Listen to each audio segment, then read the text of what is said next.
Brain injury from trauma can happen in the time it takes to stop rotor blades or to take a patient out of an ambulance. Paramedics can prevent further brain injury by appropriately managing a trauma victim's airway. It's doing better. Airway secure. Time is crucial in trauma scenarios. This study is helping us to determine how best to take care of very traumatized patients that need airway management. Our study looks at strategies including bag valve mask ventilation, supraglottic airways, and endotracheal intubation.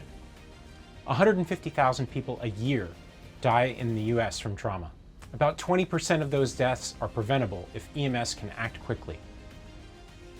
We want to thank you for your work on the Pre-Hospital Airway Control, or PACT study.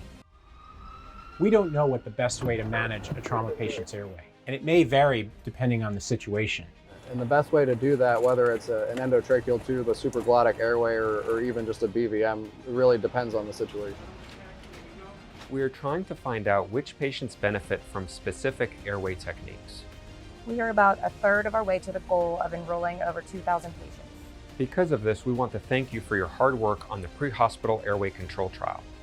Ultimately, we're investing in the future of EMS and better care for our patients. The Linking Investigators in Trauma and Emergency Services, or LIGHTS network, Is working on cutting-edge research that will help both military and civilian trauma victims. The data shows that every second counts. ultimately, what we learn will save lives. We think it's pretty cool, important, and necessary. Better airway management could save an additional 5,000 trauma patients a year. Just like you, I've been doing a lot of airway maneuvers the same way for the past 17 years of my career.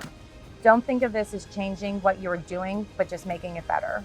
Did you scan the QR code for the PACT airway study? I did remember to do that. By doing this study and completing it the right way, you're making an investment in the future of EMS. You can help us find the answer for your patients. This study cannot work without you, and we are very thankful for your help. Thank you. Big thank you. Let's get back to work. Now let's get back to work. Move mountains.